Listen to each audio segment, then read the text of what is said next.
Being the main focus of attention, Derek didn't joke. He eagerly said, "I've recently been in an exploration team led by the chief to Afternoon Town. It's a key gateway that leads to the Giant King's Court. It's a door that separates myth from reality." His opening perfectly garnered the interest of all the Tarot Club members as they awaited the rest of his account in different postures. Derek skipped the unimportant experiences that they had during the journey, and he directly started his story from Afternoon Town. He first described the dead silence and darkness before how his three-member team discovered an underground altar. He then described how he identified the names Aurobo Rose, Medicai, and Sasraya, and entered another side of the town without realizing it. There, he saw the titles such as Dark Angel and the words Rose Redemption. Having said that, he thanked Mr. Fool once again for his help from the predicament. Then, Derek simply introduced the monsters that transformed from their shadows before emphasizing the ecclesiastic who was in constant penitence in the half-collapsed cathedral.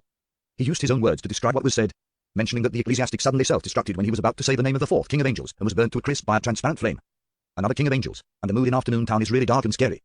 The ecclesiastic's penitence has a feel of a prophet predicting a calamity. Audrey listened in relish as she had her interest about the blank line and unspeakable name piqued. At this moment, Derek turned his body and looked at the end of the bronze table, sincerely asking, Mr. Fool, who was at that tempted Dark Angel Sasraya? Who does the fourth name refer to? Why can't it be said? Here it comes behind the grey fog. Klein's smile nearly froze. The reason that he had hurriedly sent Little Sun back to the real world was that he was afraid of facing such a question. Back then, he was worried that Little Sun would inquire about Dark Angel Sasraya, and now, he was facing a question he didn't know the answer to.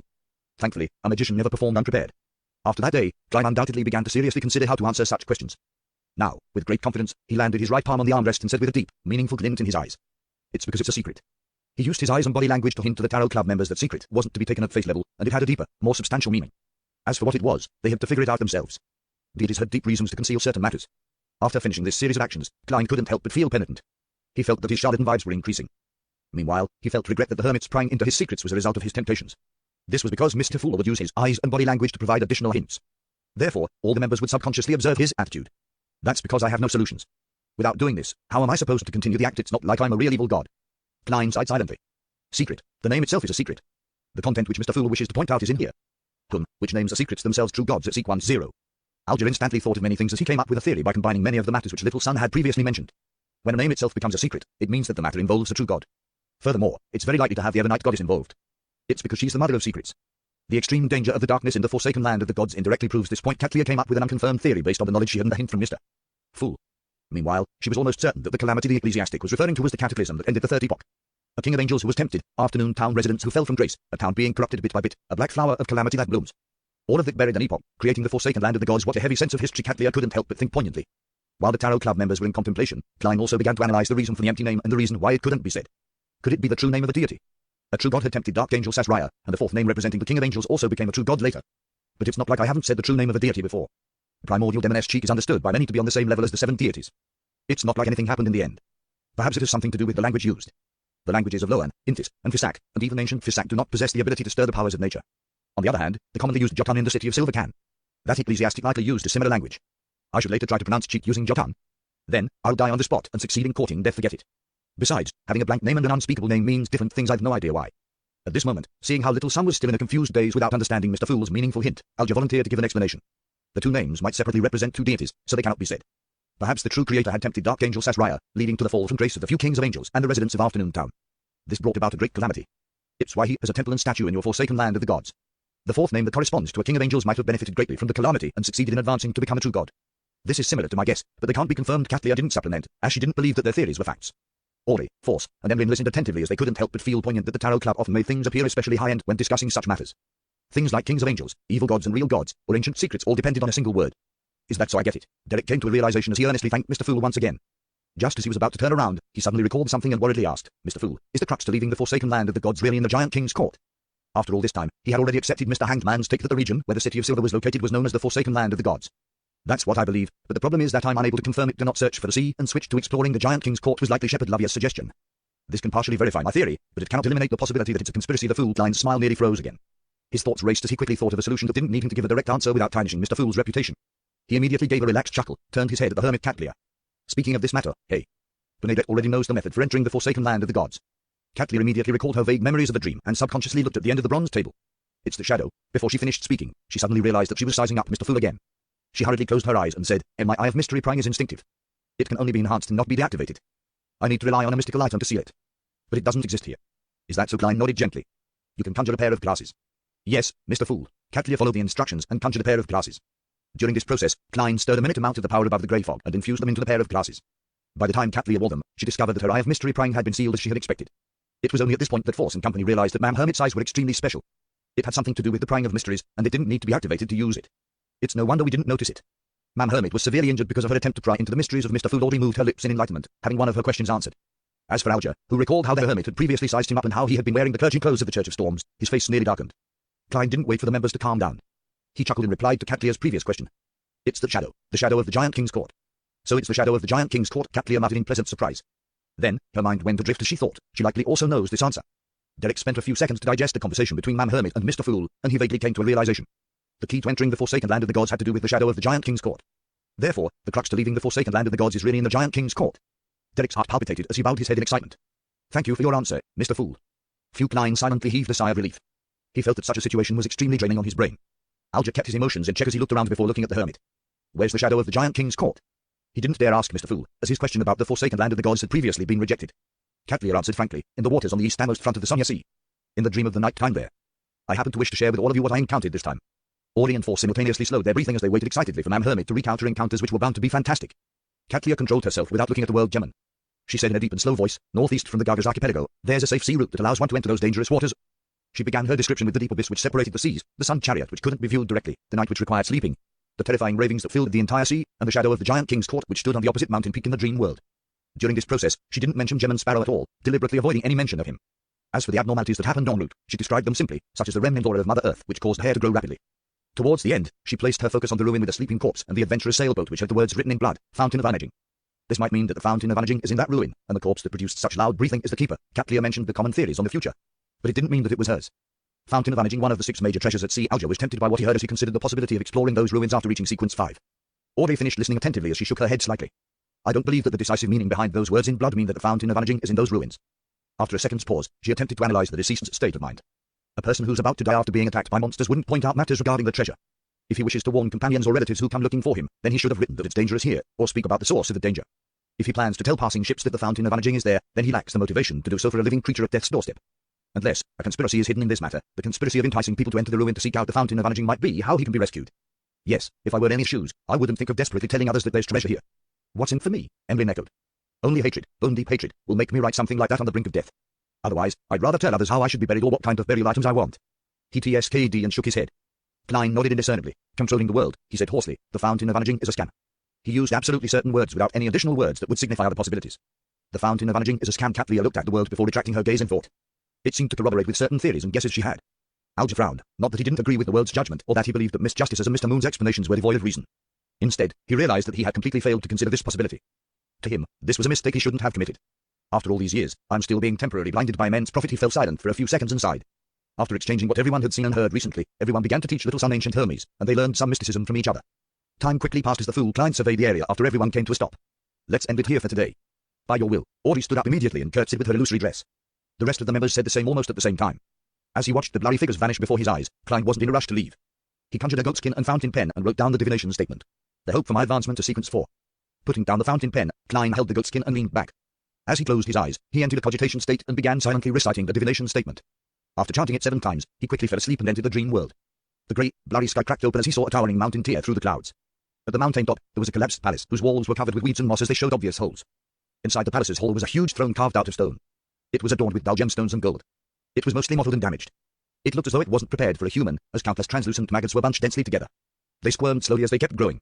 Around the throne was a raving that seemed to penetrate the long rivers of time and history. It was illusory, ethereal, and constantly echoing. Hornus Ice Fliglia, Hornus Ice Fliglia, Hornus Ice Fliglia. The moment the ravings entered his ear, Klein jolted awake before he frowned. It really is the main peak of the Hornus Ice Mountain range. Furthermore, I can see and hear it more clearly than before. This made him recall Queen Mystique Benedette's prophetic words, your fate lies on the main peak of the Hornus Ice Mountain range.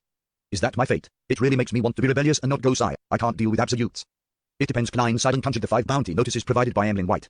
Combining the information he had, he used the methods of divination to find the locations of the primordial moon believers. Finally, due to his lack of information, he could only confirm 2 points. Gary's Kevin, Windsor Bering, and Argos are all in Bagland. Dandy and Nara are at Enmat Harbour and Pritz Harbour respectively. This is as good as nothing. Klein shook his head and returned to the real world.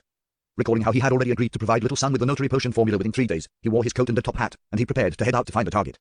When he opened the door and came to the stairwell, he saw Anderson Hood walking up, twirling his deer hunting cap with his hand while humming a folk song. This fellow is really good at recovering from setbacks. He was just taught a lesson by a demigod in the morning and was forced to apologize and agree to a request. But I don't see any sign of trauma from him anymore. It's no wonder he became a sequence 5 powerhouse. Just this state of mind alone makes it difficult for him to lose control. Klein looked at him, nodding slightly as a greeting. Good afternoon, Gemon. Anderson chuckled as he waved his hand. I've received the bounty and characteristic money. I'll pay you the rest now. As he spoke, he took out stacks of cash of different thickness from different pockets. It happened pretty smoothly, I see, Klein commented without much emotions involved. Anderson immediately laughed. That's right, it happened far smoother than I imagined. Those fellows who should have rocks for brains were surprisingly friendly, polite, and efficient. I even suspect whether I've become a blessed of Lady Luck. There's no such deity, Klein ruthlessly shattered his fantasies. Why so serious? It's life. Relax a little. Relax a little. Anderson handed over the remaining £1,200. Actually, I'm very clear about what happened. The gentleman doesn't want me to waste my time, so he secretly exhorted those people. Klein glanced at the cash, pressed down on it, and asked in passing, have you confirmed which pirates gave you the problem? He was asking about the prey that resulted in the manipulator's involvement. There's no way for confirmation, Anderson said with a bitter smile. Do you think I didn't confirm it ahead of time? Although I appear nonchalant in front of you, I will investigate the prey's background and situation ahead of time to avoid provoking someone I can't afford to. Who knows, I can only blame it on my bad luck. This fellow is more careful than I thought. That's right. His previous sequence was called Conspiracy. Klein thought in enlightenment before asking indifferently, who deserves death the most in this area? Anderson was taken aback before he chuckled. Does our craziest adventurer plan on beginning his hunting activities? However, you have to consider it well. I do not wish for you to be my partner when completing the demigod's mission. Don't worry, we're different. I must say, I have all kinds of means to hide my tracks. I will not allow someone to come knocking at my door. Besides, that's a demigod of the spectator pathway. He's not good at divination or prophecies. Klein maintained his cold attitude that was unique to Gemin and said, you don't have to bother. Anderson immediately gave a thumbs up. Your craziness is worthy of praise. He thought for a moment and added, the person who deserves death the most is Molsoner from the Lowen's new party. He's one of the pirates' best friends. He has in his control some kind of plant that's similar to cannabis, which is highly addictive. This helps him control many people in the Descartes government and the police department. He's one of the most powerful mob bosses over here. He has committed many crimes, killed plenty of people, and basically did it with the help of pirates. On the surface, there's no apparent problem. Hey, he isn't a Beyonder, but the difficulty in killing him is how troublesome it is. Yes, troublesome. He has 3 to 5 Beyonders from different pirate crews providing him with protection. On the rooftops, outside the building, beneath the windows, everyone there belongs to him. To finish him off, the only way is to forcefully storm in and kill a large number of people. I have the means to do it, but it's too troublesome. There's also a certain level of danger. You'll become a wanted criminal after that, so I didn't deal with him and only dealt with his safe at home. Safe to talk about banditry in such a fresh way, yes. I previously heard that Descartes' main industries are its plantation economy and pirates' black market trading. It also has flourishing bar, brothel, and gambling industries. I never expected that it includes new age drugs. Molsoner is an ordinary person, and not a Beyonder perfect. Creeping hunger happens to lack food. Klein nodded and indicated for Anderson to go deeper into detail. Evening, in the Oak Tree Bar. A boxing match was about to unfold in the boxing ring. Many alcoholics surrounded it with mugs in hand. They were like sharks who had caught the scent of blood. As they placed their bets, they loudly yelled words such as kill him. This was a business of the head of the Lowen's new party, Molsoner. The unique thing about the boxing matches held here was that death was permitted. Molsoner greatly enjoyed matches that resembled ancient wrestling competitions. He often came to watch a few matches. At that moment, he was seated on the second story, overlooking the ring. Around him were several bodyguards. They were watching every direction, and among them were no lack of Beyonders sent from the pirates he worked with, as well as experienced adventurers he hired with large sums of money. These people either had their backs or sides facing Molsoner as they surrounded him, and they prevented anyone from approaching him. Revolvers, rifles, and hunting rifles were all aimed outside to leave the masses intimidated. After confirming the situation, Klein pressed down on his top hat, entered the bar, and saw Molsoner sucking on a cigar. This mob boss had a very discernible face. Be it his brandy nose or thin brows, they were all very unique. Klein retracted his gaze and first went to the bar to get a cup of local malt beer worth 4 pence. Then, he made his way to the railing beneath the second floor. Although he wasn't directly under Molsoner, as it was heavily guarded, he was already not very far from him. And within 5 meters, Klein silently muttered to himself, raised his cup of beer, and looked at the boxing ring. Black spirit body threads that stemmed from different life forms appeared in Klein's vision, but he didn't immediately extend his spirituality to attempt to control them. After distinguishing and confirming which spirit body threads belonged to Molsoner, he gulped a mouthful of malt beer as he began to focus on the boxing match in the ring. Just like a real member of the audience. The 2 boxers had their tops bare and didn't wear any protective gear. They fought all out, constantly clashing with each other as fist met flesh, and the situation quickly escalated to a further. Many of the alcoholic gamblers had adrenaline pumping through them as they shouted for the box, so they supported passionately, yelling, kill him. Finished that son of a BTCH. On the second floor, Molsoner also forgot the cigar in his hand as he was fixated on the ring below, his hands clenched tightly into fists. Apart from those who had to have their backs facing him because they were keeping tabs on any suspicious people or watching the important regions such as the rooftop or area beneath, the people around him couldn't help but have their eyes peeled to the intense boxing match. Klein raised his hand again, gulping a mouthful of beer as though he was out of breath from the tense atmosphere. At this moment, his spirituality silently extended and grabbed onto the illusory black threads corresponding to Molsoner. 1 second, 2 seconds, 3 seconds. The brandy-nosed Molsoner was just about to pump his fist a little as though he was in the ring himself when he suddenly found his brain go numb. He felt the surroundings abruptly turn odd, as though several panes of glass were in between him and them. Molsoner immediately discovered that his thoughts had clearly slowed down, as though all the parts in his brain had suddenly rusted. As the target was only an ordinary person whose spirit body was far inferior to that of the Beyonder, Klein took less than 20 seconds to achieve initial control over him. 7 seconds. All it took was 7 seconds. Oh no, something wrong is happening. It's likely a Beyonder with relatively special powers. Molsoner, who often interacted with pirates, was no stranger to the mysterious world. It was why he spent large sums of money to hire Beyonders to protect himself. If he hadn't long destroyed his body with sex and alcohol, making his psyche relatively weak and his condition terrible, giving him a high chance of losing control if he were to consume a potion, he would have also wished to obtain supernatural powers himself. At that moment, as his thoughts were slowing down and due to his lack of experience, Molsoner spent more than 10 seconds to figure out that he was under assault. He immediately reached out his arm and opened his mouth in an attempt to shout for help. However, his actions were extremely slow, and his voice was weak. With a number of his bodyguards around him engrossed in the exciting and nerve-wracking boxing match, and the audiences roaring in an ever-increasing crescendo, as well as all the guards along the perimeter putting their attention on any possible attack locations to protect their employer, his obvious abnormality ended up being neglected. When the climax of the match received a temporary respite, a number of bodyguards and subordinates turned to look back at their boss, and they saw that his eyes appeared somewhat in a daze. His hands didn't seem to be in the right place, as if he was still caught up in the match, anxiously awaiting the final results. The corners of the mob boss's eyes had tears welling up as he tried hard to release his fingers to drop the cigar to attract the attention of his subordinates. But he discovered in despair that his line of thought was becoming highly impeded and stiff. Even a simple action needed more than a minute to complete, and his fingers were even resisting his will. The burning cigar finally fell to the ground as Molsona's tears flowed down to his neck across his cheeks. A few bodyguards discovered this and were just about to ask their boss if it was because the match was too exciting when Molsona suddenly bent down. As he wiped his face, he picked up the cigar. That was an excellent match. Give the victor more money. Molsona flicked the cigar and pulled up his collar as he grinned happily. He didn't say exactly how much was to be given, as Klein didn't know the market rates. All he could do was give a vague comment. Yes, Molsona of the Lowen's new party had already become his marionette. As this mob boss was only an ordinary person, and his spirit body was even weaker than most healthy humans, all it took was 2 minutes and 15 seconds. If the time needed was any longer, he would have had to divert his attention to create an illusion to create some chaos, making the bodyguards place their attention on protecting Molsona and not being able to discover his abnormality in time. Kill him! Kill him! The shouts of the audience suddenly turned uniform as the match in the ring came to its end. Molsona also allowed his bodyguards to continue watching the match. When the boxer collapsed to the ground unconscious, Molsona took a swig of his cigar and said, "To the lounge. I want to take a break." "Yes, boss." His bodyguards and subordinates immediately surrounded him, escorted him to the corridor on the second floor, and helped him open the door to the lounge. After instructing his guards to guard different critical spots and to not disturb him, Molsona paced around and opened a safe. He found documents involving all kinds of new drugs and selected the most important ones. Following that, he placed the documents and an address he cut from the newspapers, as well as a total of £758 in cash into a briefcase. With a creak, he opened the door and called for a subordinate. "Throw this bag under the 3rd Street lamp around the alley." "Yes, boss." The subordinate didn't inquire why. This was a rule. After closing the door again, Molsona found 3 candles and items with spirituality and used a pen and paper to carefully draw the corresponding symbol of the fool, a half-pupil eye, which represented secrecy, and the contorted lines, which represented change. Then, this mob boss who had become a marionette lit the candles, used cologne to represent essential oil and extract, and solemnly held a bestowment ritual.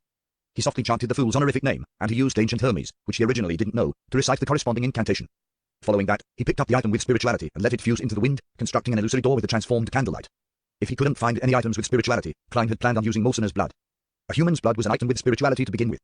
In the washroom on the 1st floor, Klein took this opportunity by taking 4 steps counterclockwise and going above the grey fog. He didn't use the Black Emperor card, and instead, he directly stirred some of the powers of the mysterious space, combining it with the paper figurine before throwing it through the bestowment door. The pitch blackness immediately transformed into an angel with 12 pairs of wings. It flew through the illusory and mysterious door, passing through the pitch-black depths of the void and arriving where Molsona was. This was to disrupt any subsequent investigations via divination, prophecy, or other beyond powers. Right on the heels of that, Klein picked up Creeping Hunger and threw it into the ritual's door. Creeping Hunger arrived in the real world thanks to the bestowment ritual, and it arrived in front of Molsona. Having not eaten for a long time, it immediately became restless. At this moment, Klein, who had returned to the washroom, controlled the frozen Molsona from a distance of dozens of meters away to immediately close his mouth and pick up the glove on the altar. A crack opened in the middle of the glove as 2 rows of illusory, white, and eerie teeth were revealed. The senses of the marionette he obtained quickly weakened as he decisively severed his control. The slight backlash made his mind spin, but it didn't take long for him to recover. Then, as though nothing had happened, he left the washroom, returned to the bar counter, and continued drinking the malt beer he didn't finish earlier. At the same time, he found the rat on the 2nd floor through the use of spirit body threads, and he made it become his marionette in less than 2 minutes.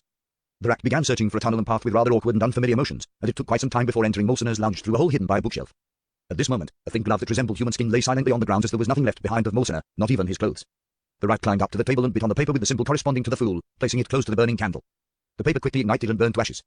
After extinguishing the 3 candles and returning them to their original locations, the rat came beside Creeping Hunger and bit onto it.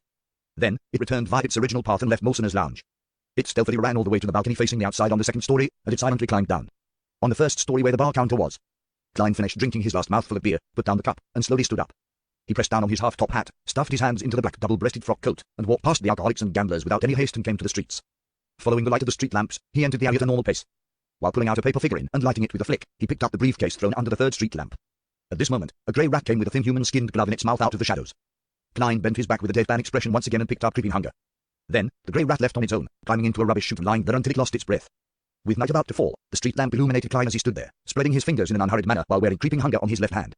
After stretching his finger joints and getting used to the glove, he carried the briefcase and followed the still vibrant and lively oak tree bar before vanishing at the crossroads. He took out the address slip and stamps from the briefcase and left only with the important documents, pasting them onto it. Then, he placed it in a mailbox on the corner of the street. Finally, Klein changed back into Gem and Sparrow, took a rental carriage, and headed for another bar around the pier. It was a bar provided by Anderson, but with relatively more pirates. Upon entering the bar, Klein swept his gaze and took in the interior. Suddenly, he saw a familiar figure. The figure had a medium-sized build and his lips were purple. His brown eyes hid an intense maleficence that left one afraid. He was none other than the second mate of the King of Immortality Agalito, Slaughter Kishays, with a bounty of £9,500. Clearly, after escaping via the exit of the dangerous waters, the death announcer had arrived in the nearby Tuscata Island in search of replenishments. So you are here as well. The corners of Klein's mouth curled up slightly, discovering in a chance encounter the devil who couldn't be more suitable for hunting. Just as he generated active intent, Kishays sensed him and turned his head to the entrance of the bar. Klein didn't hesitate to grab a beer on the table beside him and threw it over. Right on the heels of that, he drew his revolver and coldly aimed. Bang, Kacher. T-Shay's only half turned his body as the cup of beer hit the round table beside him, smashing to pieces. Amidst the gunfire, he didn't attempt to dodge, as though he had instinctively seen through the illusion. It was as though he had a spring installed in him as he bounced to the forefront amongst the gamblers and alcoholics who were crouched down or scattered. His gaze was locked onto the cold adventurer wearing a suit by the door. Gemman Sparrow T-Shay's pupils constricted as he opened his mouth and chanted the language of foulness that stemmed from the abyss. At this moment, Klein truly pulled the trigger as a pale golden bullet that appeared to be scooped out of boiling hot water shot out, going straight for the slaughterer who had a bounty of £9,500. However, all T-Shay's did was gently lift his right hand and spread his fingers to produce a light blue flame in his palm. Then, he grabbed the bullet in an unimaginable manner. The bullet entered the cage as the light blue flame solidified. Following that, the bullet emitted sunlight, just enough of it to neutralize everything. Two figures stood out beside T-Shay's. One of them was a short-haired woman wielding dual pistols, and the other was a boorish man in boxing gloves. Clearly, T-Shay's didn't come to Tuscarta's Pier in search for supplies alone. Or it should be said that he definitely had partners he knew here. Three beyonders T-Shay's might even be a sequence 5 at that moment. Klein nearly blurted out something along the lines of sorry, my bad. One couldn't make any preparations when attacking a devil, relying on complete chance. Furthermore, there couldn't be any hesitation, otherwise, the devil would immediately detect the ill intent and danger. However, under such situations, it was truly hard to tell who held the advantage in such situations. Klein didn't hesitate to turn around while holding his revolver. Then, he agilely dashed for the staircase leading to the bar's second story amidst the crowd and above the crouching alcoholics. Just as he dashed in, a light blue fireball smashed into the side of the staircase before instantly exploding. Boom! A tiny part of the bottom of the staircase collapsed as the bar began to tremble. The strong smell of sulfur spread. T-Shay's and his two companions didn't delay as they jumped across the first few steps of the staircase in fervent pursuit of Gemman Sparrow. Tap, tap, tap. Klein ran for the second story, and midway, he quickly began his examination of the corresponding spirit body threads. This allowed him to easily find an empty room without any humans. He turned around, took a step, and was about to enter the door before jumping off the window to escape from the bar. At that moment, T-Shay's and his two companions chased up to the second story, and upon seeing this scene, they tacitly split up. The former continued the pursuit, while the latter entered the rooms on the same side and a bit head down to intercept Gemman. And Klein was waiting precisely for this opportunity. He suddenly half-turned his body as his left black-gloved hand grabbed at the air. The woman with the dual pistols and the man in boxing gloves continued their actions without detecting any abnormalities. They rushed into the other rooms, jumped off the windows, and went far away without returning. Their goal and actions of separate and intercept had allowed Klein to use the Baron of Corruption's distortion to change it to separate and take action alone. This wouldn't last very long, but it was enough time for Klein to fight T-Shay's one-on-one for a brief moment. Boom. Having completed distortion, he fell to the ground, rolling inside the building and avoiding the light blue fireball which T-Shay's kept shooting out. Amidst the incessant booming, the buildings where the bar originally was wavered as though it had experienced an earthquake. Right on the heels of that, T-Shay's rapidly lunged forward, entering the rather vast room. Seeing Gemman Sparrow adeptly somersaulting and jumping without fighting him head-on while also controlling his emotions very well, Slaughterer immediately opened his mouth and used the unique language of foulness to say the word, slow. The entire room and all the objects inside seemed to calm down. Klein's somersaulting actions slowed down significantly and went as smooth as before. T-Shay's didn't hesitate to lock on to his target as he followed up with another word of the devil language. Die. Klein's figure instantly froze as he stood rooted on the spot and gradually turned faint and thin, becoming a paper figurine filled with spotted red rust. At the same time, he surfaced by the side of the door, wearing a half-top hat and black double-breasted frock suit. He reached out his black-gloved hand, grabbed the handle, and shut the door to the collapsing room with a pull. Creak. The dim outside vanished as the room seemed to stand out alone, becoming a firm cage. Upon seeing this, T-Shay's body swelled as his clothes tore. He instantly transformed into a behemoth nearly 3 meters tall. His skin appeared dark, but it was dark black and sinister. Goat horns filled with countless mysterious patterns grew on his head as a pair of bat wings on his back spread open. Swirling around him were light blue flames that emitted the strong smell of sulfur. Two. Light blue fireballs shot out in unison, blanketing the region around the door. At the same time, the redness in T-Shay's eyes bloomed as he said with the extremely corruptive words of the devil, corruption. This was also an area of effect attack. The light blue in his eyes filled up as Klein clenched his left hand, which wore a sinister and noble glove, and quickly did a half-twist. The fireballs immediately lost their trajectories and acted chaotically as though in random motion. They smashed into the ceiling, the door, ground, or flew backward at T-Shay's. Immediately, the booming sounds in the room undulated. The seal created by the power of distortion suffered an intense blow as it trembled, but it didn't show any signs of damage. The light blue flames soared into the sky as the smell of sulfur spread. Klein's body suddenly bent down as his body was covered in a layer of clearly sticky black liquid. Bang! His figure exploded, turning into torn pieces of paper and corrupted black fog. Immediately following that, he surfaced on the other side, his skin a clear dark shade. His clothes were torn from the explosive force and the flames from the abyss. Corruption, which had splash damage, was useful against his paper figurine substitutes to a certain extent, inflicting damage to a certain degree via an unavoidable influence. And the aftermath of the explosion wasn't within Klein's control. Similarly, it dealt damage to him. However, upon their first encounter, Klein had given T-Shay's a cup of beer, completing the bribe. Therefore attacks and control effects directed at him were greatly negated. T-Shay's clearly didn't expect the minor influence that corruption had dealt to Gemman Sparrow. Just as he pulled out a long blade formed entirely of flames, and before he could unleash his speed and strength in a fervent attack, he saw his opponent's left hand's glove transform as though it was made of gold.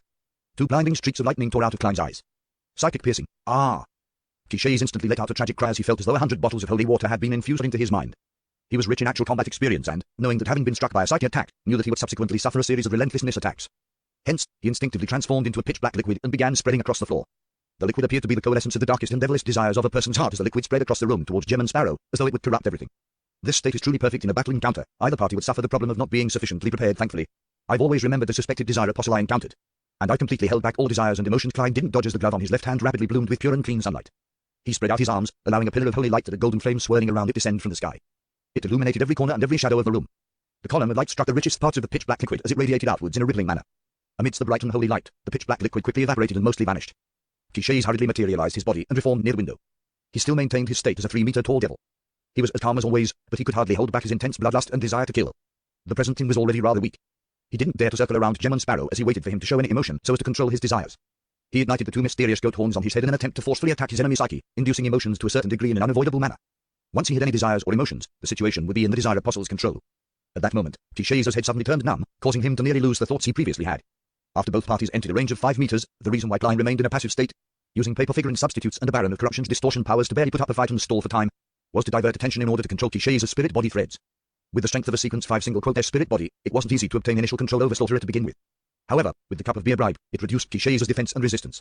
And after that, this Desire Apostle suffered a psychic piercing and was thoroughly purified once by light of purification. As a result, he had become rather weak. Therefore, even though Klein was using his other powers, he still took 15 seconds to obtain initial control over Clichés. The intense battle in the room instantly turned quiet. Although Clichés' thoughts had turned slow, he still had the ability to complete certain actions. He could still forcefully resist the control that stemmed from the depths of his spirit body. The bloodshot colors in his eyes converged as his eyes reflected Gemon Sparrow's figure.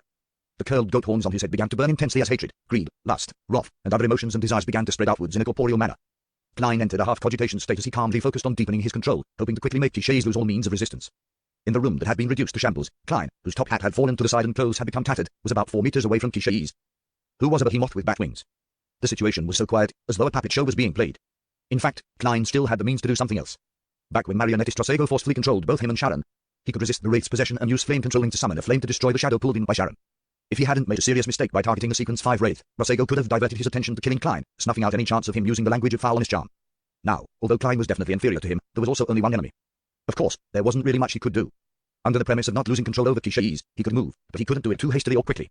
He could use Beyond the Powers, which didn't expend too much of his spirituality, but he couldn't divert his attention to power the mystical items he carried, or use actions that required too much movement like drawing a gun. And when a target was controlled to a certain extent, several attacks could now jaw stimulate the target, allowing them to resist the control of their spirit body threads to a greater extent and even show signs of escaping from his control. Therefore, Klein had to wait. At that moment, his heart rate suddenly sped up as an uncontrollable sense of horror and anxiety surfaced in his mind. He couldn't help but suspect that Clichés' companions who had their intentions affected by distortion were about to return. No good. My emotions have been stirred. Klein was first taken aback as he tried to use cogitation to forcefully calm his agitated heart.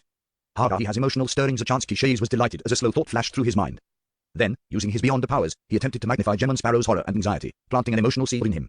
As long as he succeeded, all he needed was to completely trigger it, maiming his opponent, making him unable to influence him further.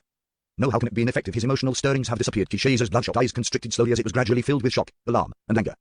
Klein, who imagined that he had given the Desire Apostle a chance to counterattack, discovered that nothing had happened after completely calming himself down. The curled goat horns on Clichés' head were ignited, but he didn't attempt to use his emotional stirrings.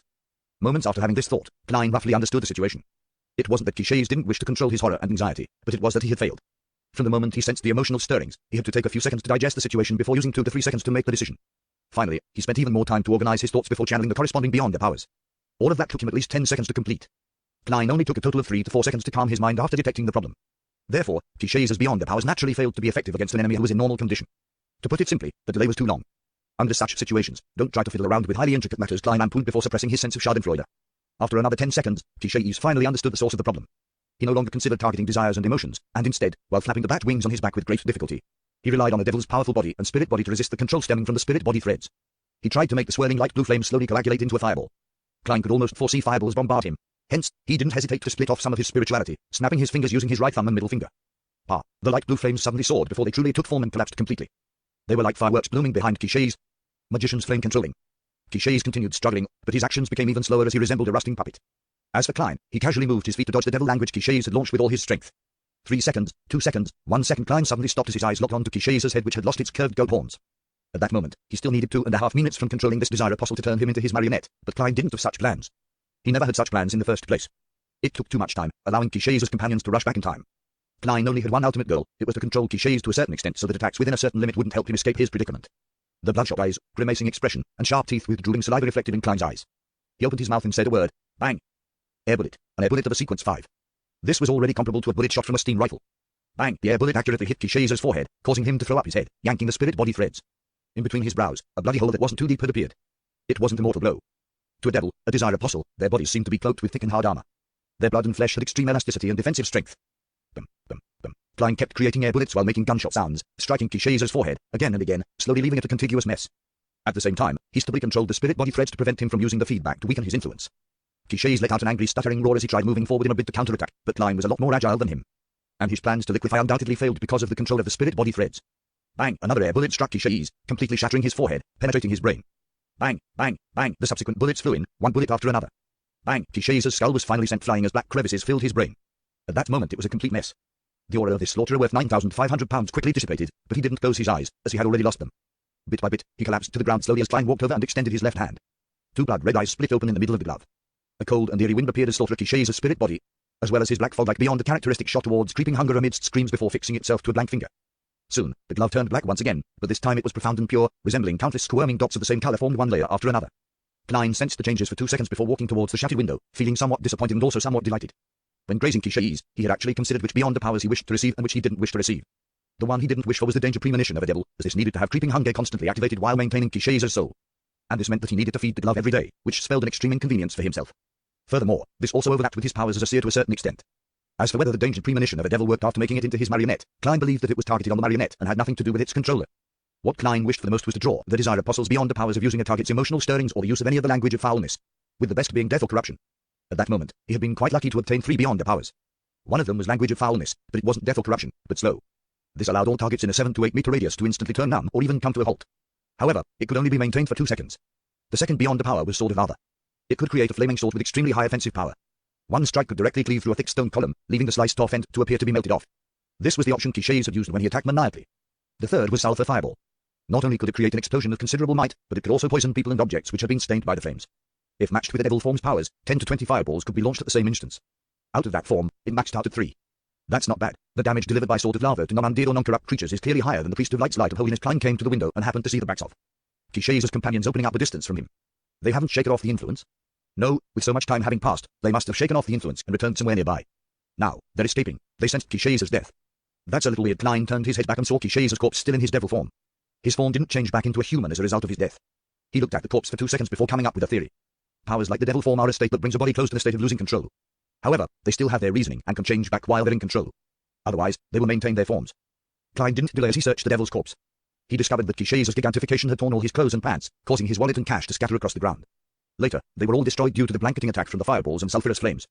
Just as Klein looked away, he suddenly discovered something twinkling in the giant devil's chest. It was a thin and long crystal formed purely of blood. A faint smell of sulphur emanated around it. What's that? Klein frowned, unable to figure out an answer. Kishais' beyond the characteristics has clearly entered creeping hunger. Why would his corpse produce something strange? A question flashed across Klein's mind. Furthermore, as the second mate of the King of Immortality, Kishais didn't even carry a mystical item or sealed artifact. This had exceeded his expectations. After thinking for a moment, Klein, who didn't have an answer, put away the thin blood crystal when he didn't sense any danger from it. Then, he bent down to inspect Kishais' devil form which had lost half its head. I wonder if I can still use this to exchange for a bounty, and if so, how much can I get? I have no idea who I can contact from the military over here. Sent Ozkent a telegram. This back and forth, together with the work he has to do remotely, it's hard to tell if it will finish in 3 to 4 days. I'll be leaving tomorrow also, I can't forget the middleman's cut. He mumbled, walked to the side, and picked up the clearly charred half-top hat and wore it. Then, he dragged the heavy and massive devil's corpse and walked to the door before reaching out to open the door. A howling wind blew in, breaking the silence in the room. Klein tapped his finger joint to deactivate the spirit body thread's vision as he continued dragging the nasty and terrifying devil's corpse across the corridor, down the stairs to the first floor. At that moment, there weren't many people left in the bar. Tables and chairs were overturned, and there were shards everywhere. It was a mess. Klein went past the heavily damaged staircase and into the main hall. He surveyed the area and found the forlorn bar owner behind the bar counter.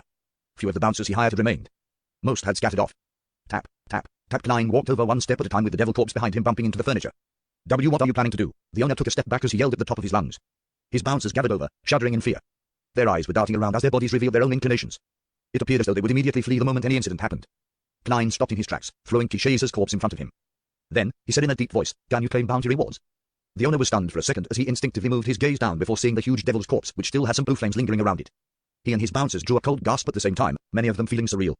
This was a real devil. Apart from its lack of curled goat horns, it looked identical to the devils described in the church's Bibles or mythical stories. To ordinary people living in the pirates' playground, it wasn't rare to witness supernatural powers. Here, their horizons were clearly broader than the colonies of Orabai and the civilians of the kingdom's native soil. However, as the owner and bouncers of the bar, they had never seen real devils before. They even suspected that it was an attempt by the church to tarnish unofficial beyonders. The owner retracted his gaze with great difficulty as he looked at the stoic adventurer in tattered clothes. They should have the means to determine that this is Kishais. It's Kishais, right? Klein silently heaved a sigh of relief and silently nodded. The owner hesitated for 2 seconds and forced a fearful smile. However, it's impossible to get everything. As you know, there will be some money spent during the process. The fees cost about 30%. Otherwise, you'll have to wait quite a while. After all, £9,500 isn't a small sum. For Tuscata's pier, it will take at least a week. It's because there are pirates frequenting this area, and there are often adventurers here to claim bounties. Therefore, it constantly has quite a bit of cash reserves. If you were in Orabai Island or anywhere else, it might take 2 weeks or even a month. £9,500 really wasn't a small sum. Klein clearly remembered that back in Tingen City, the Networks team's monthly budget was only about £1,000. The budget was even split between the church and the police department. He thought for a moment and asked the bar's boss, "Do you know me?" "Yes," the owner hurriedly nodded. Klein swept his gaze across everyone and continued asking, "Can you figure out where I'm living?" Yes, the owner didn't dare to lie. Klein tersely responded before using a flat and direct tone. "Send £6,000 to me before noon tomorrow." £6,000? That's less than 70%. That's about £600 short. The owner was taken aback, never expecting the crazy adventurer to take the initiative to lower the price. "Can you do it?" Klein asked again. The additional £650 was his compensation for the bar. After all, he had left the bar in a mess. However, this wasn't something the crazy adventurer would say himself. He believed that the bar's owner wasn't a philanthropist. There was no way he would hand over the excess to others. The owner considered it seriously before replying, "Yes." Even though the official process wouldn't be that fast, there was nothing he needed to worry about. This was because he planned on borrowing some of the money and using his savings to pay the bounty reward which Gem and Sparrow wanted. To be able to earn several £100s at once wasn't something he would miss out on. Klein nodded and didn't speak another word. He turned around and walked to the bar's entrance. When he came near, he took out a few yellow pennies and threw them onto a tiny round table that still stood standing. After some blinking sounds, the pennies spun to a stop. They numbered 8 pence. While doing this action, the black-suited Klein didn't stop walking. His figure soon disappeared from the entrance. "Oh, what's the meaning of that?" the owner said with a surprised and blank look. Most of the bouncers shook their heads with the same expression, indicating that they didn't know Gem and Sparrow's motive. Only a bouncer who had been standing guard by the door thought with a frown. "Then," he said uncertainty, "when he first entered, he took someone's cup of beer and threw it at Quiche's. This is the compensation for that cup of beer, as well as the cup." The bar fell into silence once again. Although the owner and bouncers couldn't accept such an explanation, they had the baffling feeling that this matched the style of the crazy adventurer, Gem and Sparrow. Another set of clothes ruined.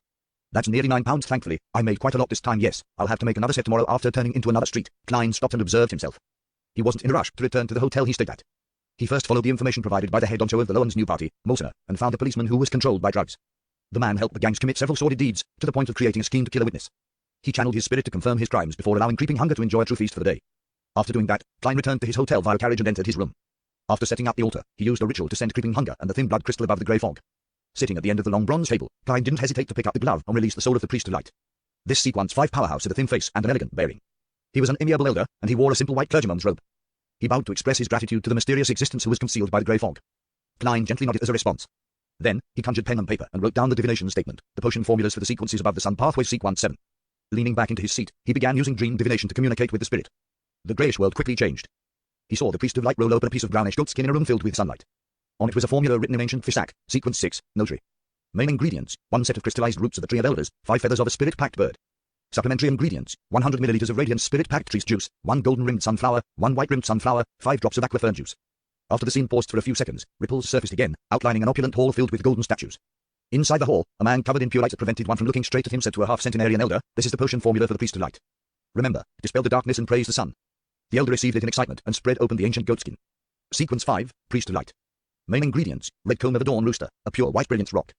Supplementary ingredients, 5 grams of rosemary, 7 drops of fingered citron juice, 10 milliliters of rock water, 60 milliliters of a king of dawn rooster's blood. Ritual, in pure darkness, bury your entire body in ice that usually doesn't melt, before consuming the potion. The scene quickly vanished without any additional content. Clyde wasn't surprised. He knew very well that when it involved the domain of a demigod, the 7 churches would often directly provide the potions and rituals without giving them the formula. At this moment, the priest of light's figure had mostly dispersed due to the forceful spirit channeling. His painful expression eased as he raised his head and spread out his arms as though he was embracing sunlight. Praise the sun. The priest of light closed his eyes as he piously said. Those were his last words as his spirit body rapidly disintegrated and plummeted into the grey fog before completely disappearing. A pious believer Klein sighed in comment. Following that, he recalled what he had seen in the dream and recorded the formula. The main ingredient of the notary is the root crystal of the tree of elders. I remember that Miss Justice's psychiatrist potion requires the fruit of the tree of elders from the looks of it. The spectator and sun pathways might be interchangeable at high sequences. The difficulty of the priest of light's ritual for most people is to find ice that usually doesn't melt. But it's different for little sun. To bury a living person in pure darkness in the forsaken land of the gods might lead to one's disappearance. A method to avoid this has to be figured out. Dispel the darkness and praise the sun is the acting method. Klein considered for a moment before picking up the blood crystal produced by Kishay's body. After a few seconds of consideration, he wrote down the corresponding divination statement in a serious manner, its origins. Holding up the item and the piece of paper, Klein chanted softly once more and entered a dream. In the grey, blurry world, he saw the gigantic sailboat, the Death Announcer, with its bow and stern curving up high. He saw Kishay's climb up a soft ladder and arrive on the deck. Just as this desire apostle found his footing, a sticky black fog emanated from the deck's cracks. It was filled with a corruptive smell that enveloped Kishay's within it, corrupting and tainting all the shimmering objects on him, including his body. The gas quickly contracted and entered Kishay's chest. The color gradually turned red, as though it was a bloodstain. Finally, everything was restored to normal. Kishay's genuflected as he said to the deck, "Your will is my will." Great Death Announcer. Following that, the scene shattered as Klein opened his eyes. He sat straight and looked at the thin and long blood crystal. In thought, he silently said, "The Death Announcer is alive. A sealed artifact with living traits. This crystal is the source of its control over its crew, and it comes equipped with an intense corruptive force. Therefore, mystical items of low levels will be corrupted by it." Picking up the blood crystal and smelling a faint smell of sulfur, Klein could vaguely sense the corrosive powers hidden deep within. Legend has it that the abyss is an area with the greatest powers of corruption. Even an angel will fall and lose control there. The people guarding the abyss will eventually be assimilated by the abyss. The characteristic shown by the Desire Apostle does match this point. Deepening the assimilation of the Desire Apostle? Klein allowed his thoughts to wander. Soon, he noticed a detail. T-Shays had declared loyalty to the Deaf-Announcer, and not the King of Immortality Agolito. Does this mean that the real King of Immortality is the Deaf-Announcer? Agolito is only its spokesperson or the administrator to infect targets. Hey, rumor has it that Agolito isn't a demigod and isn't at sequence 4. He relies solely on the Deaf-Announcer to become one of the 4 kings. If that's the case, his actual situation is worse than I expected. He doesn't even have any autonomy. Of course, I can't eliminate the possibility that he's a sequence 4, and his relationship with the Deaf-Announcer is just one of cooperating partners. He's a demon after all. He's crafty and enjoys misleading people. Klein contemplated for a few seconds before attempting another divination to see if he could obtain any revelation for the blood crystal's usage. He wasn't afraid that it would incur huge trouble for him, or it could be said that he was already prepared to receive any. Even if it was connected to the Devil King and the Abyss, it would at most be equivalent to the backlash from the true creator or eternal blazing sun. Klein believed that the Grey Fog had the means to defend against and suppress it. This is the first time. I won't have my location locked on, so it's not a big problem. Besides, I already divined its origins, and there wasn't any danger. Therefore, the Deaf-Announcer definitely isn't a sequence 0 devil. Isn't that obvious? If it's really a sequence 0 devil, or a sealed artifact at the level of King of Angels, Amen, then there's no need to avoid the joint forces of me, Queen Mystic, Admiral of Stars. And Anderson Klein realized that he had been frightening himself. He began to seriously begin the dream divination. In the blurry world, he saw a world covered with sticky black fog. A monster formed from dark-colored lumps of flesh squirmed over its body cavity, produced a raging roar, blather. The scene changed, producing an ancient-looking altar which was splashed with fresh blood. Engraved on it were words and symbols filled with a corruptive feeling. It was as though they were shouting something. The hazy world shattered as Klein slowly opened his eyes and sat straight. He tapped his finger on the edge of the long bronze table and muttered to himself, Blatherer refers to the state before the Deaf-Announcer became a sealed artifact, a Blatherer from the abyss. Or was it a gigantic monster formed from dark-colored lumps of flesh that became a sealed artifact after being killed by a Blatherer? Hey, regardless, the final confirmation is that there's one ship involved. Otherwise, it wouldn't have solidified into its present state. From the laughter of the person on the brink of losing control, it's very likely that the Deaf-Announcer corresponds to Blatherer. A preliminary prediction is that it isn't a grade 0 sealed artifact. Otherwise, King of Immortality would be the best of the 4 kings. It's probably a sequence 3. Furthermore, Agolito clearly doesn't match well with it. The level of power shown isn't that high. It's at most sequence 4. That corruptive altar that gave off a feeling as though it was shouting suggests that the blood crystal is able to summon the high-level devil.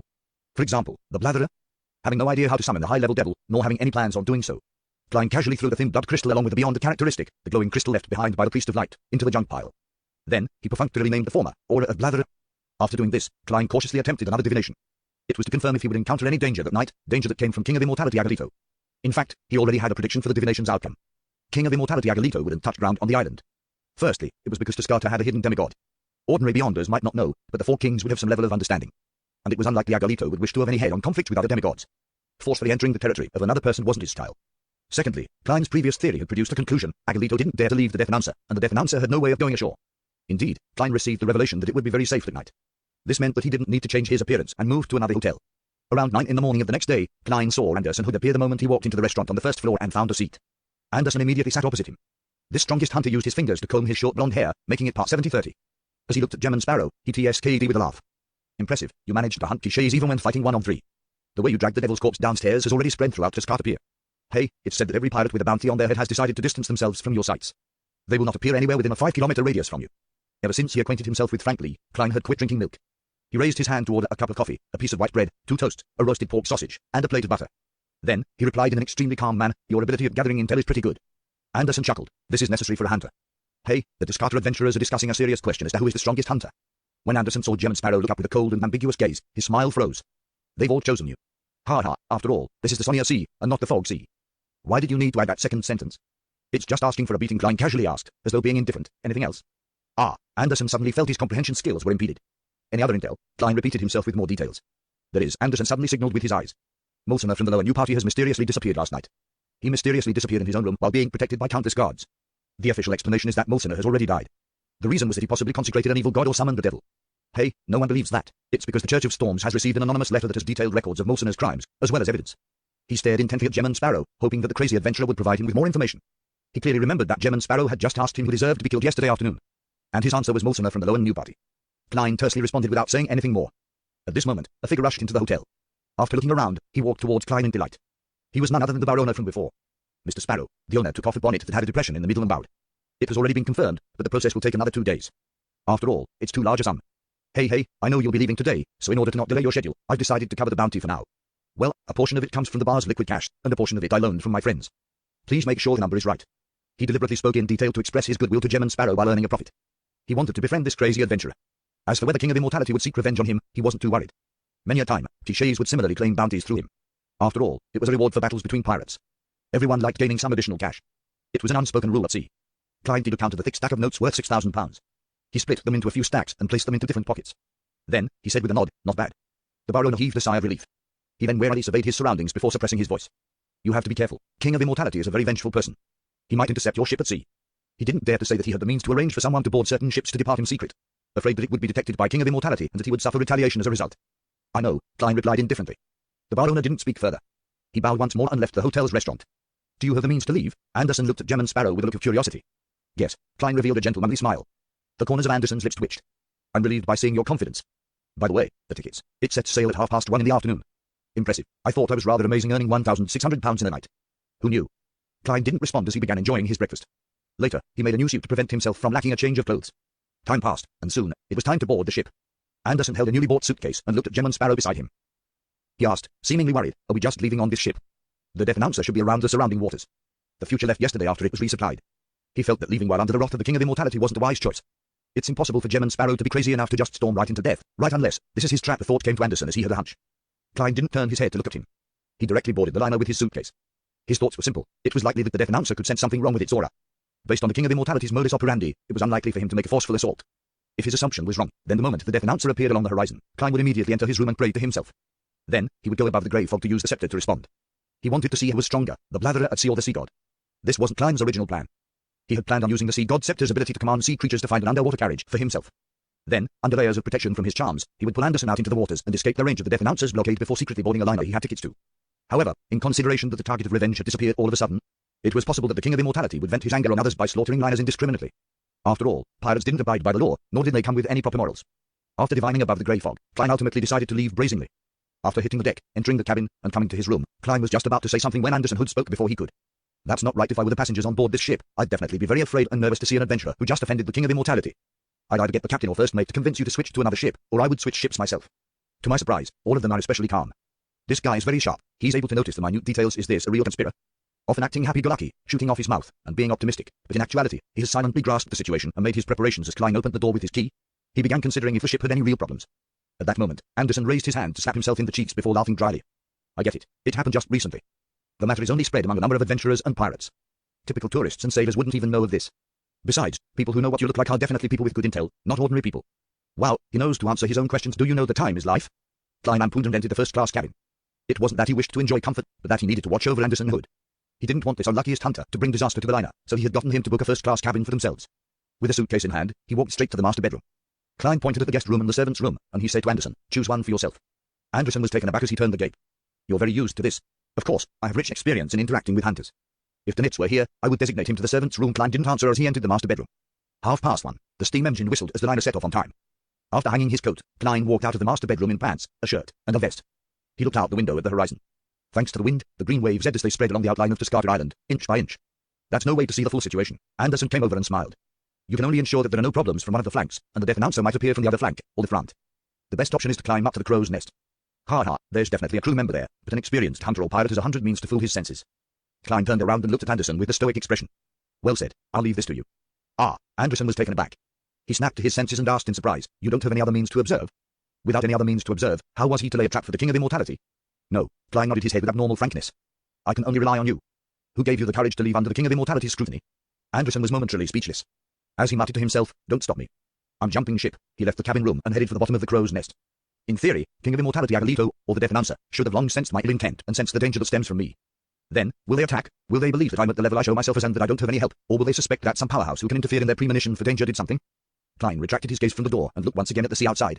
After a while, he suddenly sensed something as he quickly activated his spirit vision and turned his head to look to the side. The tall skeleton messenger burrowed out of the ground, the black flames in its eye sockets jumping slightly. It only revealed its upper body, so it wasn't too much taller than Klein. It looked at him at eye level and handed him a letter in its hand. Mr. Azaik replied pretty quickly this time. Klein politely nodded and received the neatly folded piece of paper. After the skeleton messenger collapsed and disappeared, he unfolded the letter against the sunlight coming in from the window. I'm very happy to hear about your advancement. Your travels have been more interesting than I had imagined. Those waters are indeed very dangerous. I vaguely remember that it might have to do with the source of the cataclysm. As for why there's a remnant aura of ancient death there, I'm not too sure. I will keep your warning in mind. Before completely recovering my memories, I will not enter those waters.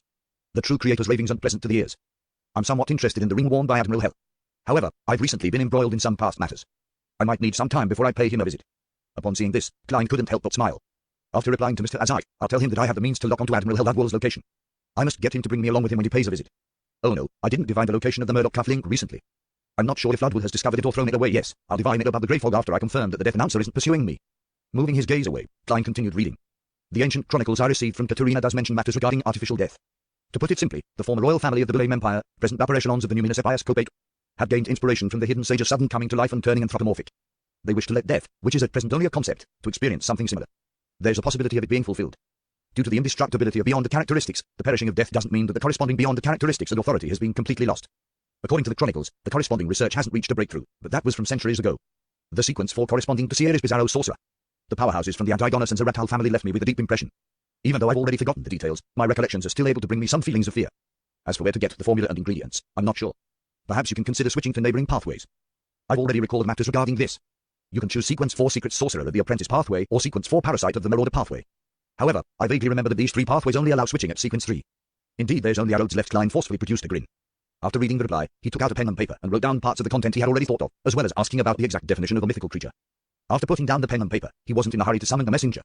He planned to wait for the death announcer to appear before adding the request for help into the letter and then mailing it out. This way, he could hold out for some time with the Sea God Scepter, and he might even have Mr. Aziktir through the spirit world to rescue him. When the time came, the two of them could join forces and have a chance to claim the death announcer as theirs. As for why he didn't write it ahead of time, it was because a devil might not come again due to their premonition for danger. Of course, Klein had no idea whether they could sense the exact contents of his current ill intent. After patiently waiting for a few hours, Klein heard the door open. When he looked back, he saw Anderson stroking the side of his face. He walked in with mixed emotions. The death announcer hasn't appeared. We've completely left the waters around Tescarter Island. The King of Immortality actually didn't seek revenge. This fellow is more impressive than I imagined. Anderson sighed inwardly. Klein gave a regretful nod, walked to his coat rack, and took his coat and hat in preparation to head for the dining hall. In a secret chamber, a small red gloves team was discussing a case they were on. Solar Shorenasust held a chalk and pointed at a blackboard. The devil murder case this time has some similarities with the assassination of Duke Nigan in Bagland. First, a human skin with its own smell and aura appeared. This is something that hasn't appeared in many of the devil-related cases in the past. Second, there's more than one devil. They take turns wearing the human skin in order to carry out their normal activities to conceal their partner's evil acts. Finally, they're suspected of belonging to the Beria family. At that moment, Leonard, who appeared to be listening attentively in the corner, couldn't help but recall something when his captain mentioned Bagland. Having witnessed the complete destruction of the underground ruin, he wanted to find time for himself to investigate the mysterious detective, Sherlock Moriarty. He had planned on starting from Sherlock Moriarty's former landlord, but his team took on an emergency case and began to investigate a new series of serial murders. He had no choice but to leave Bagland. Leonard, what's your take on this? After Sust finished his briefing, he named Leonard Mitchell to continue. Leonard turned his head to the side in a daze and looked at the content on the blackboard. He quickly organized his words and said, I believe that it's not only a form of concealment, but is also a requirement of a particular ritual. Captain Sust, as you know, devils have many kinds of blasphemous and evil rituals. Reasonable deduction. Sust then gestured for another team member to speak his piece. Phew, thankfully old man has recently been catching me up on devil studies. Leonard heaved a sigh of relief and began attentively listening to the discussion of his team. After a 2-day voyage, the liner safely arrived at Orabai Island. After checking into a hotel, Klein said to Anderson Hood, wait here for me. That demigod doesn't like strangers suddenly visiting. He didn't wish to expose the contact person of the Life School of Thought. I hope I'll live to see him. Anderson smiled bitterly as he wished himself good luck. The corners of Klein's mouth twitched, and he gave up saying anything further. He rode on a carriage and went straight for the Church of Storms of St. Draco Cathedral. Before long, he arrived once again in the small room in the magnificent bell tower where he saw the tall, extremely asymmetrical and ugly bellman, Carnot. After hearing Gem and Sparrow's intentions, the Hanch Carnot nodded. I'll bring you to Mr. Rickshadow. He has already recovered and is no longer where he originally was. All right. Just as Klein gave a response, he suddenly recalled that Carnot was a product of the Church of Mother Earth's human body refining. He then asked the question, do you know Frank Lee? Bellman Carnot's expression immediately turned odd when he heard Frank Lee's name. Yes, he is a kind and pure person, but at times, his pureness is terrifying. Indeed, Klein made way and allowed the bellman to walk down the stairs. As he followed him down, he asked, are you familiar with him? Carnot silently walked ahead, and after a while, he said with his back facing Gem and Sparrow, I'm a failed product filled with all kinds of problems. I was always mocked, and only Frank was one of the few who looked at me normally, treating me as someone with a real soul. Why did he leave the Church of Mother Earth? Klein asked, despite knowing the answer. Carnot came out of the bell tower, answering while getting his bearings. I do not know about the specifics. He's an orphan. He grew up in the cloister from a young age. He really treats the church as a family and views Mother Earth as his mother. He has many strange ideas. He had the opportunity of becoming a diocese bishop, but he was later nearly sent to a tribunal for being sacrilegious. Frank mentioned this before. He was trying to crossbreed a bull, a cow, and wheat together. To be frank, if it were me, I would have sent him to the tribunal as well. This guy was fine early on because of his low sequence. Limiting what he could to, Klein mumbled and followed Carnot down another street and arrived in the alley behind St. Draco Cathedral. Carnot walked in front of an ordinary building, pulled the doorbell thrice, each tug lasting 2 seconds. After a while, thudding sounds approached as the door creaked open. Klein immediately saw an elder in a black short coat with a hard cane. His hair was as white as snow, but he didn't have any obvious wrinkles. He wore a black eye mask around his eyes. Mr. Counselor, Mr. Gem and Sparrow is here to pay you a visit. Counselor Rickshadow? He's Counselor Rickshadow? He's blind. Previously, Klein had only heard his voice without meeting him. It was no wonder he was surprised. Rickshadow turned his ear to the side and slowly turned his head towards Gem and Sparrow and chuckled. Sorry, I can only meet you this way. When I woke up this morning, I suddenly had a premonition that I mustn't open my eyes to see anything today. To prevent any accidents, I wore an eye mask. You can actually do that. He's in no way inferior as a charlatan. Klein was momentarily amused and surprised. Following that, he understood the correct interpretation of his premonition. He didn't want to see him. He remembered that beyonders from the monster pathway were able to see things others couldn't see. Therefore, Snake of Mercury Willoceptin was able to sense my uniqueness. And back in Tingen City, Adam Isol's eyes bled and he collapsed to the ground simply from seeing me. Counselor Richard O sensed the danger and wore an eye mask ahead of time, sigh. If not for that, I was planning on asking what he can see Klein didn't of any punchline about forcing others to harm themselves. He held back his thoughts and asked, do you have clues to the mystical item I need? Not for now, Richard O said with a smile. After I recovered from my injuries, I went to Bayan. I was lucky that there was some adjustments to the upper echelons of the Navy and Governor General's office, so I successfully rescued Roy King, but it wasted quite a bit of my time. Klein had expected this, as he said without any signs of surprise. Then, I used this request to get another form of help.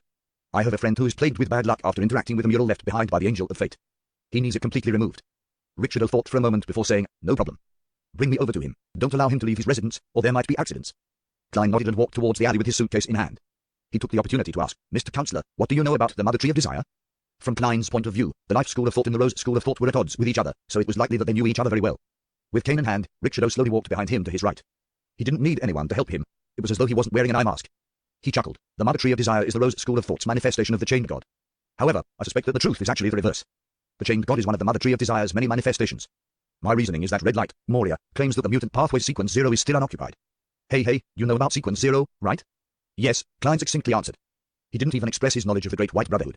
Richard O tersely acknowledged. In short, no one knows the true identity of the Mother Tree of Desire, nor does anyone know what her pathway is. Perhaps that's her true identity. In addition, I can provide some indirect information. The Mother Tree of Desire and the Primordial Moon are at odds. There seems to be some irreconcilable conflict between them, and it's because of this that the Rose School of Thought views us as an enemy. However, at times, the Mother Tree of Desire and the Primordial Moon seem to have a subtle relationship. You might find it hard to imagine that the Southern Continent's Shaman King, who worships the moon, joined the Rose School of Thought. The seven churches hate the true creator, the primordial demoness, dark side of the universe, and the other evil gods. But their hatred for the Primordial Moon and Mother Tree of Desire runs even deeper. Similarly, the Aurora Order, Demoness Sect, Blood Sanctify Sect, and Moses Ascetic Order do not like the Rose School of Thought. That's interesting. Mother Tree of Desire is one of the two most isolated ones. Klein stopped the carriage while in thought as he watched Carnot help Richard up the carriage. He then entered the carriage and instructed the driver to bring them to a nearby hotel. Before long, the carriage arrived at their destination. Just as Klein was about to get off, he suddenly heard a loud bang. A rumbling explosion shook the entire street as glass fragments from a window fell to the ground. No way could it be caused by Anderson's bad luck. Klein's spiritual intuition told him that it was the case, but the unluckiest hunter had apparently lived. He turned his head to look out the carriage and saw that a huge chunk of wall had collapsed from the hotel's second floor. Flames and smoke remained. At this moment, a figure with disheveled blonde hair and messy clothes stood below as he muttered, to think that there's such a daring person to trade arms in a hotel. New kinds of explosives, especially. He nearly caused me to die without even knowing why my suitcase. Klein looked down at the suitcase he was carrying and suddenly felt how great it was to be cautious. He turned around and helped Richard down the carriage. Anderson sensed something as he turned his head to say with a bitter smile, the arms dealers these days are too unprofessional. Thankfully, it's daytime, and there aren't many people in the hotel. The owner sure is pitiful, having to suffer a certain loss. However, the gold they carry shouldn't be destroyed that easily. It should make up for his loss. I think your bad luck is responsible for a large part of the accountability. Klein nodded and said to Richard, it's him. Richard then turned his head to Anderson, but his gaze was completely blocked by the black eye mask. He paused for a few seconds before smiling. Give me a gold coin. Oh, Anderson took out a lone gold coin from the inside of his clothes, feeling suspect. Then, he smiled at Gem and Sparrow. Tradition from my hometown, we sew a tiny pocket on the inside of our clothes to keep a few coins. I originally didn't believe in it, but I've been just too unlucky recently. As he spoke, he handed the gold coin to Richard. Richard received the gold coin, slowly closed his fingers, before retracting his hand. He then laughed and said, all right. Your bad luck has been dispelled. Ah, Anderson stood there in shock as he looked at Gem and Sparrow, as though saying, that's it? Did you get a fraud? Klein was surprised as well, but he chose to believe Richard. After all, he was a fake counselor. Richard put away the gold coin and chuckled. The bad luck you received this time wasn't child's play. If you don't believe me, you can head over to the casino to try your luck. Makes sense. Anderson clapped and immediately got directions for the nearest casino from a passerby. After a while, he returned in a clean and decent jacket. He looked at Richard and instinctively opened his mouth. He was suddenly taken aback as he forcibly closed his mouth and thanked him with a grin. After the demigod was sent on the carriage, he leaned in towards Gem and Sparrow and wistfully said, I was planning on saying that although you're blind, you really are amazing when it comes to the domain of fate. Thankfully, I recalled in time that he's a demigod. If you had really said that, you might have the chance of becoming the hunter who died immediately after having his bad luck removed. Klein didn't echo his sentiments as he said, now can you tell me the clues to that revolver? As creeping hunger had great limitations, he still wished for a more conventional offensive mystical item. Anderson combed his hair and chuckled. It's in Bayan. It's from a friend I used to know, a very powerful adventurer. As he got sick of the unstable and dangerous life, he used his savings to buy a few spice gardens and found a lady to marry. He then completely left this line of work we're in. He recently had a child and his thoughts changed again. He began to wish that his child would be brought up in a better and safer environment with better educational prospects, so he plans on moving to Backland. There are the best grammar schools and public schools there. Hey, he doesn't wish to rent a place in Backland, but he also doesn't plan on selling his gardens that constantly earn him money. He happens to have an excess when it comes to mystical items, so he plans on selling that revolver. Back then, I was in a rush to follow the treasure hunting expedition into those waters, so I'm not sure if he succeeded in the end. However, few people can buy something worth nearly £10,000 at once, so the transaction won't close that easily. All right, bring me to him, Klein replied simply. At that moment on the Golden Dream, Dönitz was horrified to realize a problem. His captain hadn't appeared in 3 days. Under the sunlight, the Golden Dream emitted golden lusters as if it was a mobile treasure. Dönitz stood inside the captain's cabin, pacing about endlessly. He attempted to recall everything that had happened over the past few days in a bid to find a clue. 3 days ago, his captain, Vice Admiral Iceberg Edwinner, wanted to do a study in which she might not appear for 10 to 20 hours. Therefore, all corresponding classes were cancelled. In regards to this, Dönitz and company didn't find it odd. These happened frequently. They were delighted that they didn't need to attend classes. Hence, there was drinking, singing, and a bonfire party held on the ship. They were only short of burning down the Golden Dream, but they had a great time. But with the passage of time, everyone gradually felt that something was amiss, including the somewhat slow Dönitz. Their captain, who should have finished her studies within 24 hours, didn't appear the next day. She didn't even get anyone to send her food or light beer, which was Eustace water. After patiently waiting for half a day without seeing Vice Admiral Iceberg Edwina, the sailors mustered the courage to knock on her door. To their horror, there wasn't any response. Under the first mate, Brew Wallace's lead, the pirates opened the captain's cabin and found it empty. They then went to the collector's room and other places, but they failed to find her. Based on past experiences, their initial guess was that their captain had suddenly thought of something and left the Golden Dream in a rush while using some mystical technique or emulating someone else's beyond their powers, without leaving a letter behind. Later, Dönitz and company attempted to contact her using methods like the Soulfall ritual, but they failed to receive a response. All they could do was search the captain's cabin and other places as they convinced themselves to wait patiently. 3 days passed, but Vice Admiral Iceberg Edwina didn't appear nor reply. It left the sailors panicking. Dodged, any results from your divination? Didn't you claim to be an expert? Dönitz turned towards Flowery Bowtie Jodson in frustration. Jodson, with his black hair that was dyed gold, rubbed his temples and said in a rather mellow voice, they failed. Every divination method used to find her has failed. But for now, it can be confirmed that Captain is still alive. It's just that her whereabouts are unknown. The first mate, Walls, who had short, greyish, curly hair, nudged his monocle and said, we need to seek help. None of Captain's collections have been lost. She didn't even bring her essential mystical items with her when she left. This means that the situation was very sudden and unexpected. Whose help can we seek? Another bosun whose waist was swollen, Bucket Daniels asked anxiously. Brew Walls raised his silver-patterned knife to his aquiline nose and said, return to the western shore. Between the lines, he was hinting at seeking the Church of the God of Knowledge and Wisdom that backed Vice Admiral Iceberg Edwina. That won't do. To go from the pirates' playground to the western shore, we will need to pass the Sonia Sea, the North Sea, and the Berserk Sea. Then, we will cruise through the Fog Sea for a very long period of time. Captain can't wait that long. Anything might happen to her at any time, Flowery Bowtie Jodson said. We have to immediately find someone we can quickly contact and provide us with help on short notice. Dönitz wanted to curse Dodged, when he suddenly had a light bulb moment. There was only one person he could quickly contact, and that was Gemman Sparrow. Furthermore, this crazy adventurer had never hid the fact that he was good at divination and also had a mysterious background. Perhaps that madman can find Captain. He's often able to do the impossible. Dönitz tugged at his collar as he felt his worry and frustration ease a little. He raised his chest and looked around. Then, he cleared his throat and said, I have a candidate. I can immediately contact him. Besides, he's very good at divination. Just as he said that, Gourmet Brew Walls, Flowery Bowtie Jodson, Eye and Skin, Barrel, and company turned their heads at him in unison. With their eyes red, they roared, what are you waiting for? Dönitz silently left the captain's cabin and returned to his room. He unfolded a piece of paper, picked up a fountain pen, and followed his captain's teachings by writing a greeting followed by some pleasantries. Suddenly, he stopped writing. He felt that the excessive politeness and small talk didn't match his goals for seeking help. Dodged, Dönitz cursed as he tore up the piece of paper. Right on the heels of that, he wrote on a new piece of paper. Help, Captain has vanished. Well, although Gemman Sparrow is a madman who can't be comprehended with common sense, he probably won't be able to understand such a letter. Dodged, Dönitz cursed himself again as he ripped up the second letter. He calmed himself down and contemplated for a few seconds before penning a third time. This time, he simply wrote what happened after his captain's disappearance. He also included the location of the Golden Dream, and he minced his words by asking Mr. Gemman Sparrow if he could provide help to a cooperating partner. Divination needs something. Just as Dönitz folded the letter, he suddenly realized that he had forgotten something. He rushed back to the captain's cabin and found a pearl earring that Vice Admiral Iceberg Edwina often wore. After doing all of this, he took out his notebook that was filled with all sorts of mysticism knowledge. He flipped to the corresponding page and unfamiliarly set up a messenger summoning ritual with his past experience. After placing a gold coin on the altar, he took 2 steps back and recited in ancient Hermes, I summon in my name the spirit that wanders about the unfounded, the friendly creature that can be subordinated, the messenger that belongs to Gemman Sparrow. Howling winds resonated as the candlelight on the altar rapidly burgeoned before being dyed a pale whiteness. Rhea Nephtinecker appeared at a decent speed, still wearing her complicated black dress while holding 4 beautiful and identical heads. Dönitz imagined that the messenger would bite the gold coin and the envelope containing the paper and earring like the last time. But to his surprise, the 4 heads in Rhea Nephtinecker's hand automatically turned around, surveying the area before finally looking towards the captain's cabin. A few seconds later, 2 of the heads in Rhea Nephtinecker's hand bit down onto the gold coin and the envelope. After the strange messenger vanished, Dönitz exhaled and wiped his forehead, feeling a baffling sense of pressure. Rabbi Island, in the room of another hotel. Klein was just about to get Anderson Hood, who had won quite a fair bit of money, to purchase the tickets to City of Generosity by when his spiritual perception was triggered. He quickly activated his spirit vision and saw his headless messenger, Rhea Nephtinecker, appear by his side at some point in time. In her hands were 4 beautiful heads. She's not like the skeleton messengers who I can detect the moment they appear. My spiritual perception is triggered only after she completely enters the real world. Klein received a letter from the teeth of one of Rhea Nephtinecker's head while in thought. At the same time, he noticed that Anderson's spiritual perception was no way weaker than his. He too had reacted.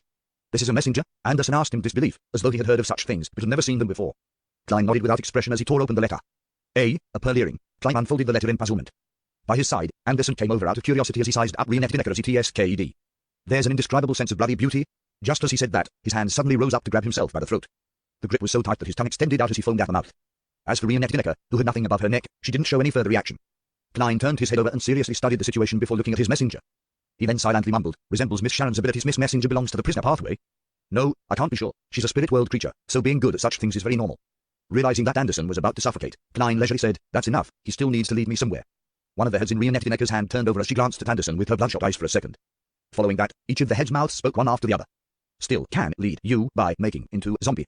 As she said that, Anderson's hands finally stopped and left his own neck, leaving obvious, deep finger marks on it. Phew, the strongest hunter panted as he bent his back, retching. Klein quickly scanned the letter and saw that it was from the Nitz. This famous pirate wrote to him, saying that Vice Admiral Iceberg had mysteriously vanished and was in need of help.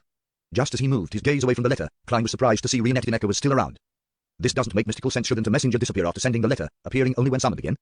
Klein deliberated and asked out of curiosity, is there anything else? Awaiting your reply, letter, Reenet's forehead said one after the other. How do you know that I'll reply? Klein glanced at Anderson, who hadn't recovered, and confirmed that the strongest hunter didn't notice the words that didn't match Gemmen's persona. The heads in Reenet's hand said once again, her disappearance is very odd. How do you know that? Klein instantly imagined that Miss Messenger had secretly read the Nitz's letter. The heads with the long blonde hair simply rolled up and said a phrase each, forming a complete sentence. I investigated the ship's situation. My messenger is a part-time scout. Miss Reenet Dinecker, will you be a hired gun in the future? I wonder if I need to make additional payment. As Klein ampooned in thought, he said, no rush. I'll reply later. He planned on heading above the grey fog to use Vice Admiral Iceberg Etna's earring to do a divination. Reenet Dinecker didn't say a word as she vanished silently. Anderson finally recovered as he stood straight. He gave Gemmen Sparrow a flabbergasted look. Your messenger is a demigod.